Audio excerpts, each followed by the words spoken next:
உதயநிதி தவிர்க்க முடியாத தலைவர்கள் ஒருத்தரா மாறிட்டார். யார் மக்களுக்கு கெடுதல் செய்வதற்காக நான் வந்திருக்கேன்னு சொல்லிட்டார். பொட்டி வாங்கி விட்டார்கள். நீ எவ்வளவு வாங்கினேன்னு கூட்டத்தில் இருந்து கேட்டாங்க. லட்சிய கூட்டணி அது உழைக்கிறதுக்கான வந்த கூட்டணி. அவர் ராஜ்யசபாவுக்காக அலைகிறாருங்கிறத தவிர அவர்கிட்ட ஒரு லட்சியத்தையும் காணும் ஒன்று தேங்க. தோத்தா நீ இருப்பியா? நீ யோசிச்சு பாரு. மக்கள் யாரை ஏற்றுக்குவான்னு சொல்ல முடியாது. என்னடா பண்ணிட்டு ஸ்டாலின் எங்கன்னு தேடி. ஸ்டாலின் எதுக்கு தேடி? உன்னை தேடுறாங்களே ஜனம். முதல்ல அதை பாரு.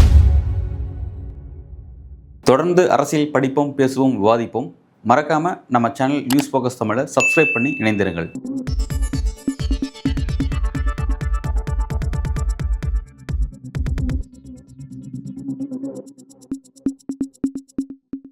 நியூஸ் ஃபோக்கஸ் தமிழ் நேயர்களுக்கு வணக்கம். இன்று நம்மோடு அரசியல் பேசுவதற்காக இணைந்திருக்கிறார் அரசியல் விமர்சகர் மருத்துவர் காந்தராஜ் அவர்கள். வணக்கம் சார். திமுக கூட்டணியில் இருந்த கட்சிகள் எல்லாம் பெரும்பாலும் வெளியேறி போயிட்டாங்க.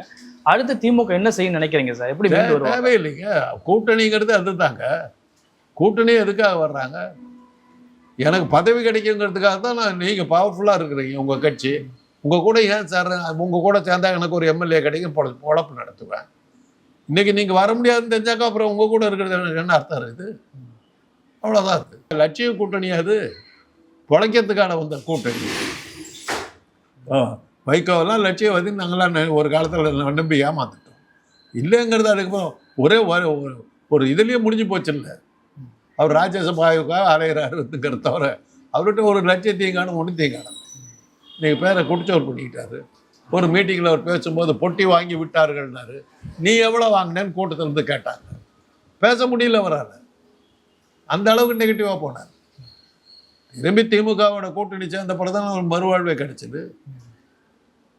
திருமாவளவனை பற்றி நான் பேசுறதுக்கு நான் இது பண்ணல. அவர் என்ன சொன்னார்னா, இந்த பதவியெல்லாம் எங்களுக்கு இல்லைன்னா எங்களை எவனும் மதிக்க மாட்டேங்கிறான், அதற்காக தான் நான் பதவிக்கே நான் வர்றேன் அப்படின்னு அவர் சொன்னார். அது உண்மை. அவங்களெல்லாம் யாரும் மதிக்கிறது இல்லை. ஒரு அதிகாரியை போய் பார்க்கணுன்னாக்கா நீங்கள் எம்எல்ஏவோ எம்பியாவோ இருக்கணும். அதுக்காக தான் நான் அந்த பதவிக்கெல்லாம் நான் போகிறேன்னு அவர் நடத்தின ஒரு கூட்டத்தில் நானும் பங்கெடுத்து பேசினேன். அப்போ அதை அவர் சொன்னார். அது உண்மை. அது பதவிக்கு நம்ம போகிறதுக்கு காரணமே நமக்கு அதிகாரிகள் மத்தியில் ஒரு மரியாதை வேணும்னா அது தேவை. அது இல்லாமல் நம்மளால் கமெண்ட் பண்ண முடியும். அது அதிகாரிகள் என்ன பண்ணிட முடியும்? அதனால் இன்றைக்கி அசம்பிளிங்கிறது ஒரு நல்ல ஒரு சர்க்கஸ் கூடார மாதிரி இருக்குது. சர்க்கஸ் கூடாரம் தான். பல்வேறு வகையான காட்சிகள் அங்கே நடந்துக்கிட்டு இருக்குது. சர்க்கஸ் டென்ட் மாதிரி இருக்குது. திமுக தோல்வி அடைஞ்சிருக்காங்க. திமுக என்ன செய்ய போகிறாங்க அடுத்து? இதெல்லாம் போன தடவை தோத்தாங்க, அடுத்த தடவை நின்று ஜெயிச்சாங்க. எதிர்கட்சியாக கூட வரலீங்க ஒரு தடவை. இப்போ எதிர்கட்சியாக அவங்க தானே இருக்காங்க. என்னதான் மயக்கத்தில் போட்டிருந்தாலும் ஞானேஷ்குமாரும் அமித்ஷாவும் பண்ணாலும் இவங்க ஜெயிச்சுக்கிட்டு தானே வந்துட்டாங்க. இவங்க தானே செகண்ட் பிக்கஸ்ட் பார்ட்டியாக இருக்காங்க. மூணாவதாக அதிமுக தானே இருக்குது. திராவிட இயக்கத்துக்கிட்ட தானே இருக்குது. அப்புறம் அதை என்ன பண்ண முடியும்? கொஞ்சம் அசந்திங்கன்னா உங்கள் கதை காலி. அவ்வளோதான். ஜாக்கிரதையாக அவ்வளோதான். என்னன்னா இப்போ திமுக தோல்விக்கான காரணத்தை பரிசீலிக்கிறாங்க சார். அவங்க என்ன சொல்கிறாங்க அப்படின்னா, அமைச்சர்களை எளிதில் அணுக முடியல. இதுமாதிரி களத்தில் திமுக அரசும் திமுக கட்சி தனித்தனியாக இருந்தாங்க சொல்லி பல்வேறு குற்றச்சாட்டு முன்வைக்கிறாங்க. இது கட்சிக்குள்ள இருக்கிற பிரச்சனை மட்டும்தான் திமுக தோல்விக்கான காரணமா சார்? தோல்வி குற்றச்சாட்டுலாம் நான் சொல்ல மாட்டேன். ஒரு நீங்கள் பார்த்தீங்கன்னா திமுகவுக்கு நான் ஏன் சேரணும்? எல்லாம் உங்கள் டிஆர் பாலு அவர் மகன், துரைமுருகன் அவர் மகன், எல்லாம் அவங்க அந்தந்த தலைவர் பிள்ளைங்க. அவங்களுக்கு தான் எல்லாமே கிடைக்கணும் போது எப்படி இளைஞர்கள் உள்ள வருவாங்க? யாரும் வரல. அந்த கட்சிக்கு பணக்கா அவங்க கூட்டமே அவங்களே தான் பதவியெல்லாம் வச்சுக்குவாங்க, நம்ம கொடுக்க மாட்டாங்கங்கிற இது பெருசாக வந்துருச்சு. அதுதான் முக்கிய காரணம். நான் இருக்கேன்னா என் பிள்ளை என் பேரன் எல்லாம் வரிசையாக நின்றுக்கிட்டு இருந்தாக்கா அப்புறம் வேற யாரையும் உள்ளன்னு என் கூட எவன் வருவான்? பாட்டாளி மக்கள் கட்சியாக அங்கே வரல. அன்புமணி உள்ள வர்ற ராம்தாஸுக்கு இருந்த மரியாதை என்ன, எவ்வளோ பெரிய மரியாதை. அன்புமணி வந்த உடனே ராம்தாஸ் கம்ப்ளீட்டாக காலியானார்ல. இன்னைக்கு அந்த கட்சியை காணும். விஜயகாந்தை பெருசாக எதிர்பண்ணாங்க. என்னைக்கு வரிசையா மச்சான் மாமியா அப்படின்னு சொல்லி வரிசையா எல்லாத்தையும் உள்ள கொடுத்தாரு, அவர் காலியானார். மக்கள் எல்லாத்தையும் ஏற்றுக்க மாட்டாங்க, எல்லா தலைவர்களையும் ஏற்றுக்க மாட்டாங்க. உதயநிதி எப்படியோ தப்பிச்சு வந்துட்டாரு, ப்ரூவ் பண்ணிட்டார். பல விவாதத்துக்குரிய கேள்விகளை எல்லாம் கேட்டு அகில இந்திய அளவில் பெரிய ஆளாக மாறி வந்தார். உத்தரப்பிரதேசத்தில் இருக்கிற அரசியல்வாதி உதயநிதி தலையை வெட்டிக்கிட்டு வந்தாக்கா 5 கோடி ரூபா கொடுக்குறேங்கிற அளவுக்கு அகில இந்திய அளவுக்கு வளர்ந்தார். வந்ததுக்கு பிறகு தன்னுடைய தகுதியை வளர்த்திக்கிட்டார். இன்னைக்கு உதயநிதி தவிர்க்க முடியாத தலைவர்கள் ஒருத்தராக மாறிட்டார். அது மாதிரி போகணும்.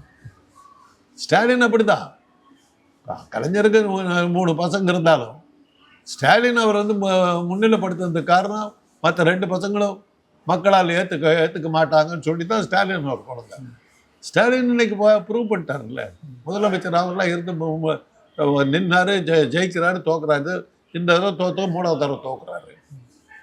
அது ஒன்றும் பெரிய விஷயம் இல்லையா. அவர் மேயராவெலாம் இருந்திருக்காரு, என்னவெல்லாம் எல்லாமே இருந்திருக்காரு. தேர்தல் வெற்றியை தோல்வி ரொம்ப சகஜம். அதை எதிர்பார்க்காம இருக்க முடியாது. நீ தோத்தா நீ இருப்பியா? நீ யோசிச்சு பார்த்துக்க.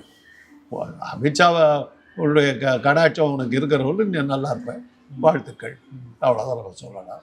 இப்போ இந்த சட்டமன்றம் அப்படிங்கிறது இளைஞர்கள் பெரும்பான்மை கொண்ட சட்டமன்றமாக இருக்குது. இப்போ முதலமைச்சராக சிஎம் விஜய் அவர்கள் இருக்காரு, எதிர்க்கட்சி தலைவராக இப்போ உதயநிதி ஸ்டாலின் இருக்காரு. இப்போ சிஎம் விஜய் அவர்களுடைய செயல்பாடையும் எதிர்க்கட்சி தலைவர் உதயநிதி ஸ்டாலின் அவர்களோட செயல்பாடு எப்படி சார் பார்க்குறீங்க? எதிர்கட்சி தலைவர்கள் முன்னில் நிறைய திணற வைக்கிறாரு. இவர் என்ன செயல்பாடு ஏதாவது செஞ்சாதான்னு நம்ம சொல்கிறதுக்கு. இதான் நேற்று போகிற ராத்திரிலேருந்து காலையில் ஒன்று கரண்ட் இல்லைங்க. இது பெரிய ஐஏஎஸ் அதிகாரிகள்லாம் குடியிருக்கிற இடம், இங்கேயே கரண்ட் இல்லை. சரி என் மக வீட்டுக்கு போயிடலாம்னு சொல்லிட்டு பெசன் நகர் பக்கத்தில் அவன் வீடு, அவன் ஃபோன் போட்டாப்பா கொஞ்சம் வீட்டில் கரண்ட்டே இல்லை, என்ன பண்ணுறதுன்னா அங்கேயும் இல்லை. தமிழ்நாடு முழுக்க கரண்ட் இல்லை, தண்ணி இல்லை, எதுவும் இல்லை.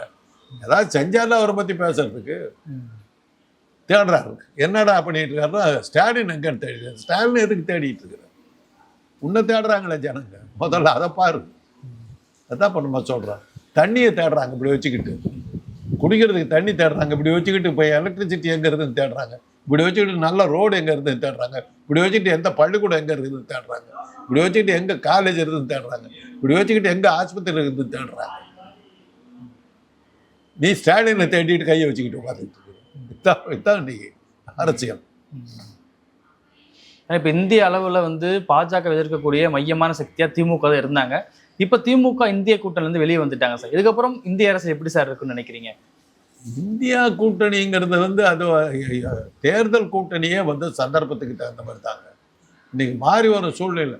காங்கிரஸுக்கு பரம வைரியாக இருந்தது திமுக. அதுக்கப்புறம் காங்கிரஸும் திமுகவும் அப்போ ஏற்பட்ட கூட்டணியாக மாறினாங்க. இப்போ விவிக்கு யாரோ ஜனாதிபதியாக நிற்கும் போது காங்கிரஸ் வேட்பாளரை கலைஞர் ஆதரிச்சார். அப்போ எங்கள் அண்ணன் தான் என்ன பண்ணார், காலமெல்லாம் காங்கிரஸை எதிர்த்து நின்றுட்டோம், இதுக்கு மாத்திரம் அவரை ஆதரிக்கலாம்னு சொன்னால் எப்படி நாங்கள் எங்கள் மனசை கேட்கலன்னார். எங்கள் அண்ணன் ஒருத்தர் பேசுன பேச்சு, பாவு சண்முகம் ஒருத்தர் பேசுன பேச்சை வச்சுக்கிட்டு காங்கிரஸுக்கு எதிர்ப்பாக நின்னாங்க. அந்த அளவுக்கு காங்கிரஸுக்கு எதிர்ப்பாக நின்ன ஒரு கூட்டம், இந்திரா காந்தியை எதிர்த்து நின்று மிசாவில் உள்ளே போன ஒரு கூட்டம். அதுக்கப்புறம் அரசியல் மாற்றங்களுக்கு பிறகு காங்கிரஸும் திமுகவும் அவ்வளோ க்ளோஸாக போயிட்டாங்க. இன்றைக்கி அவங்க வழக்கப்படி அவங்க அடுத்த இடத்துல வேலை கிடைக்குதுன்னு அங்கே போயிருக்காங்க. அதில் அவங்கள நம்ம தப்பு சொல்ல மாட்டோம். எதுக்காக அரசியலுக்கு வர்றோம்? பிழைக்கிறதுக்காக வர்றோம். பதவி கிடைச்சதுன்னா அதை வச்சு சம்பாதிக்கிறதுக்கு வர்றோம். அது உங்கள் கூட இருந்தால் எனக்கு வராதுன்னா நான் எப்படி உங்களோட இருப்பேன்? நீங்கள் ஃப்ரெண்டு தான், லாபம் இல்லையே, அதனால அங்கே போயிட்டேன். இப்போ இந்திய கூட்டணி உருவாக்குறதுக்கு மையமான புள்ளி ஸ்டாலின் அவர்கள் தான். ராகுல் காந்தியை பிரதமர் வேட்பாளராக முன்மொழிந்தும் ஸ்டாலின் அவர்கள் தான். அப்போ இந்திய கூட்டணி உருவாக்குறதுக்கு முக்கியமாக இருந்த திமுக இல்லாத ஒரு இந்திய கூட்டணி எப்படி இருக்கும்? அது வேறு யாராவது அவரை பிடிச்சிட்டு வரல. இன்றைக்கி ராகுல் காந்திக்கு எதிர்ப்பாக நிறைய இதெல்லாம் போஸ்டர் கிஸ்டெல்லாம் அடித்து அவருக்கு எதிர்ப்பாக போராட்டம்லாம் நடக்குது.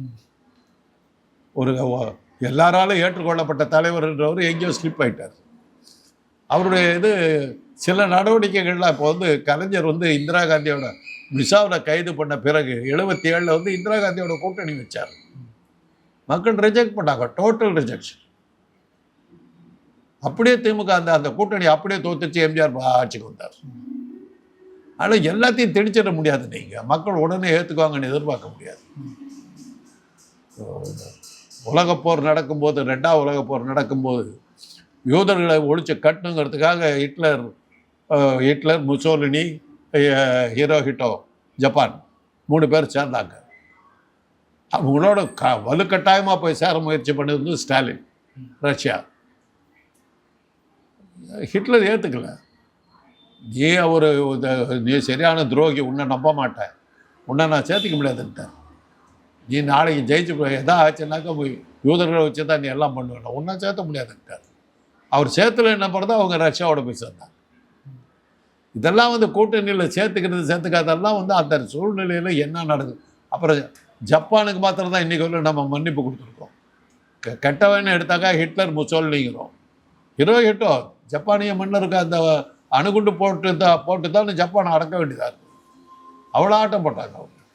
ஆனால் ஜப்பானை நம்ம யாரும் பேசுறதில்லை. ஏன்னா ஜப்பான் ஒரு மன்னராட்சி, அது குடியரசு இல்லை, மக்களுக்கு அதுக்கு சம்மந்தம் இல்லைங்கிறதால அவங்கள ஒதுக்கிட்டாங்க. இதெல்லாம் அரசியலில் நம்ம பார்க்குற பார்வைகள். அதனால் அரசியல் கலைஞர் எப்பவுமே அதான் சொல்லுவார், அரசியலில் நிரந்தர நண்பனும் இல்லை, நிரந்தர பகைவனும் இல்லை. அந்த சூழ்நிலையில் நீங்கள் தான் சரியாக வருவீங்கன்னா அதை சேருவேன், அந்த சூழ்நிலையில் நான் தான் சரியாக வருவேன்னாக்கா நீங்கள் சரியாக சேருவீங்க. ஆனால் இந்தியா கூட்டணிங்கிறது அன்னைக்கு உருவாக்குனாங்க, இன்றைக்கி அதனுடைய தேவைகள் இல்லை, முடிஞ்சு போச்சு, அவ்வளோ. இப்போ இந்திய கூட்டணி எல்லா பத்திரிகையாலும் என்ன சொல்கிறாங்க அப்படின்னா, இந்திய கூட்டணி அப்படிங்கிறது முரண்பாடுகளின் மொத்த உருவமாக இருக்குன்னு சொல்கிறாங்க. நிச்சயமா. ஏங்க திருமாவளவன் எதுக்காக கட்சி நடத்துகிறாங்கன்னு இருக்குது, முஸ்லீம் லீக் எதுக்காக நடத்துகிறாங்கன்னு இருக்குது, அவங்கவுங்களுக்கு இருக்குது. அத்தனையும் விட்டுட்டு தானே இவங்களோட சேர்றாங்க. எதுக்காக சேர்றாங்க? ஒரு எம்எல்ஏ பதவி கிடைக்க அதை வச்சுட்டு பொழப்பு நடத்தலாங்க. கொள்கையெல்லாம் சொல்கிறது உங்களுக்காக. அடிப்படை கொள்கை இதை வச்சு நான் ஜெயிச்சேன்னா என்ன இவ்வளோ சம்பாரிச்சிக்கலாங்கிற கணக்கு போட்டு தான் நான் செலவே பண்ணுறேன்.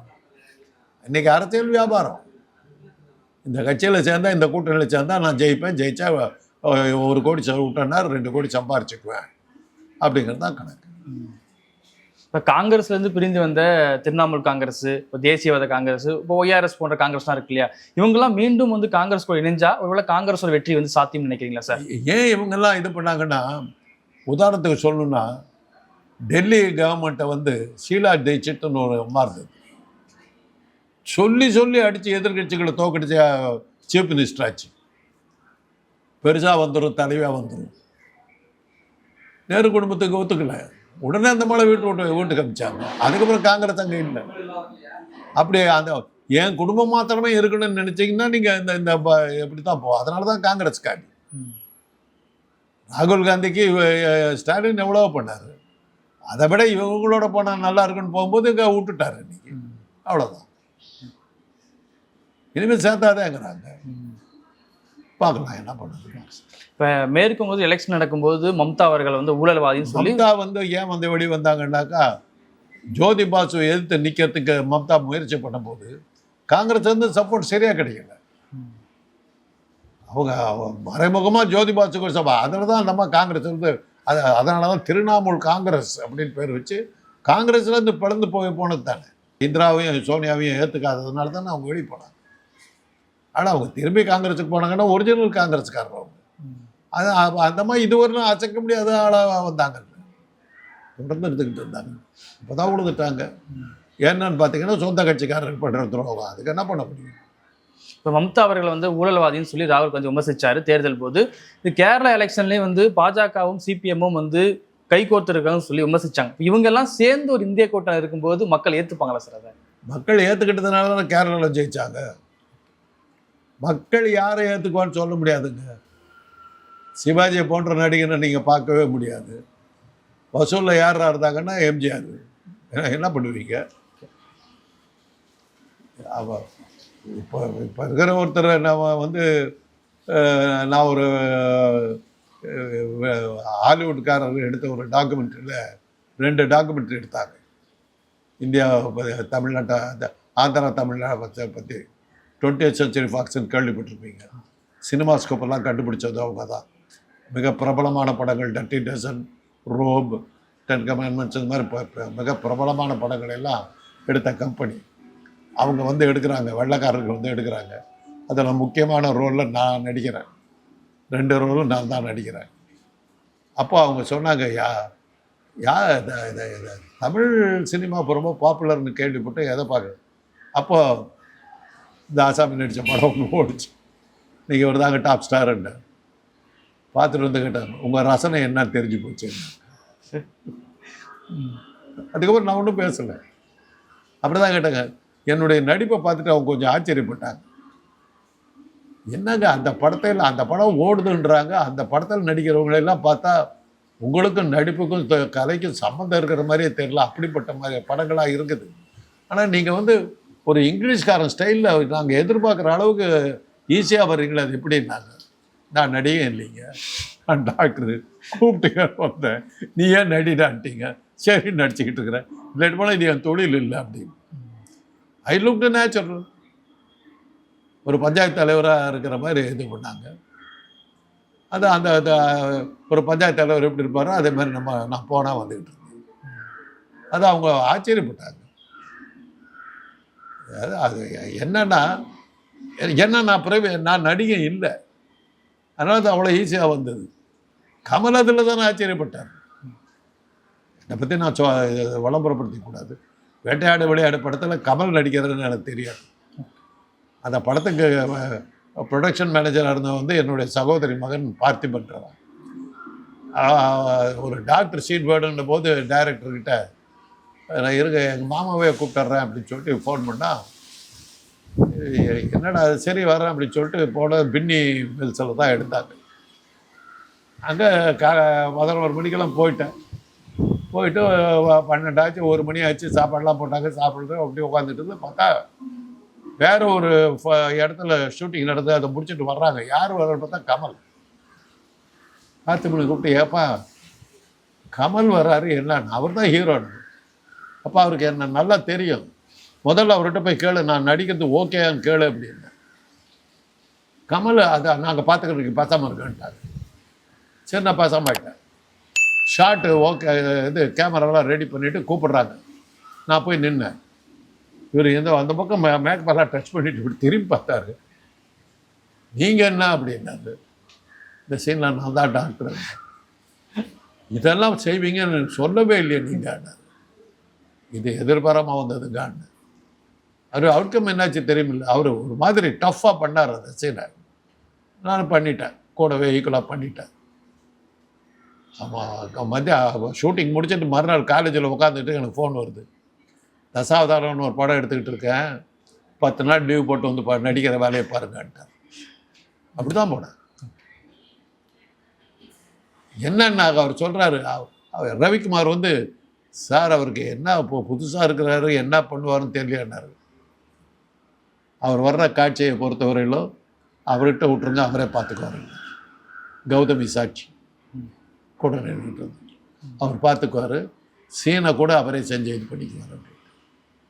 அந்த அளவுக்கு எனக்கு சுதந்திரம். அது எதனால் சொல்கிறேன்னா, ஒரு டாக்டராக இருக்கிற மாதிரியே வந்துட்டு போயிட்டு இருந்தது. அது என்னன்னா நான் நடிக்கலை, I just did my role, அவ்வளோ. இது எதுக்காக சொல்கிறேன்னா, நம்முடைய நடிப்பு நம்ம ஊரை பொறுத்தவரை அதுதான். ஒரு படத்தில் இவர் பிரகாஷ் ராஜ் சொல்லுவார், அம்மா செத்து போச்சுன்னா அல் பச்சினோ அப்படியே பக்கத்தில் நின்றுட்டு அப்படியே ஒரு ரன் பார்த்துட்டு போயிடுவான். நம்ம ஊரில் அம்மா செத்து போச்சுன்னா நான் ஊரே கூடுற மாதிரி நெஞ்சு அடிச்சுக்கிட்டு அடுத்து போகிறோம் இல்லையா. அதுதான் என் நம்ம ஊரில் நடிப்பு. அதை தான் நான் பண்ண முடியும். அல் பச்சினோ அமெரிக்காவுக்கு ஓகே, இங்கே எடுபடாது. இறுதி என்ன கேள்வி அப்படின்னா, இப்போ திமுகவுக்கான தோல்வி காரணம் பல பரிசீலிச்சுட்டு சில முடிவுகள் வராங்க. இந்த மாதிரி மாவட்ட செயலாளர் எண்ணிக்கையை வந்து அதிகரிக்கணும், இளைஞர்களுக்கு அதிகமாக உள்ள கொண்டும் சொல்லி முடிவு. இது வந்து பலன் நினைக்குமா அவங்க தேர்தலில்? நீங்கள் வந்து சொந்த காரணங்களை எல்லாம் சேர்த்துறதுங்கிறத வந்து இதுவரையிலும் ஓகே, இனிமேல் மக்கள் அதை ஏற்றுக்க மாட்டாங்கங்கிற ஒரு உண்மையை நீங்கள் புரிஞ்சுக்கணும். எல்லாம் யார் உள்ளே வந்தாலும்ப்பா, அதிமுக எப்படி பாப்புலர் ஆச்சு? எடப்பாடி பழனிசாமி எங்கள் ஊருக்காரர் தான். அப்படி ஒரு ஆள் இருந்ததே எனக்கே தெரியல. 12வது மைல் அவர் எம்எல்ஏவாக இருந்திருக்காரு, எம்பியாவெல்லாம் இருந்திருக்காரு, தெரியவே தெரியாது யாருக்கும். சேலத்தில் அதிமுகனாக்கா ராஜாராமு, சேலம் கண்ணன், செம்மலை, பொன்னையன், இவங்கெல்லாம் தான் தெரியும் அதிமுகன்னு. எடப்பாடி பழனிசாமின்னு ஒரு ஆள் இருந்தது வந்து அவர் சசிகலா சொல்கிறவரும் எங்களுக்கு யாருன்னே தெரியாது. அவர் வந்து உட்காந்ததுக்கப்புறம் பதவியில் உட்காந்துட்டு அந்த மாதிரி வந்து முன்ன தெரியாது. பன்னீர்செல்வமெல்லாம் யாருன்னு நமக்கு தெரியும், அவங்களாம் தூக்கி விட்டாங்க. அது மாதிரி அப்போ தானே நம்பிக்கை வரும், எனக்கும் பதவி கிடைக்கும், எனக்கும் அங்கீகாரம் கிடைக்கும், நானும் பெரிய ஆளாவேங்கிற நம்பிக்கை வந்தால் தான் உங்கள் கட்சிக்கு நான் வருவேன். வெறும் மக்களுக்கு தொண்டு செய்கிறது, கொள்கை ரீதியில் இருக்கிறதுங்கிறதெல்லாம் இன்றைக்கி பேசி பிரயோஜனம். யார் மக்களுக்கு கெடுதல் செய்வதற்காக நான் வந்திருக்கேன்னு சொல்லி தேர்தல் நிற்கிறா சொல்லுது. மக்களுக்கு நன்மை செய்வேன்னு சொல்லி தான் வர்றான். எல்லா கட்சியும் ஒன்றா தான் சொல்லுது. யாரை மக்கள் நம்புகிறாங்க, இவன் வந்தால் செய்வான்றவனுக்கு தான் ஓட்டு போடுறாங்க. அவ்வளோ. ஓகே, இவ்வளோ நேரம் நிகழ்வில் கலந்து கொண்டு பல்வேறு கருத்துக்களை பயந்தமைக்கு நன்றி சார்.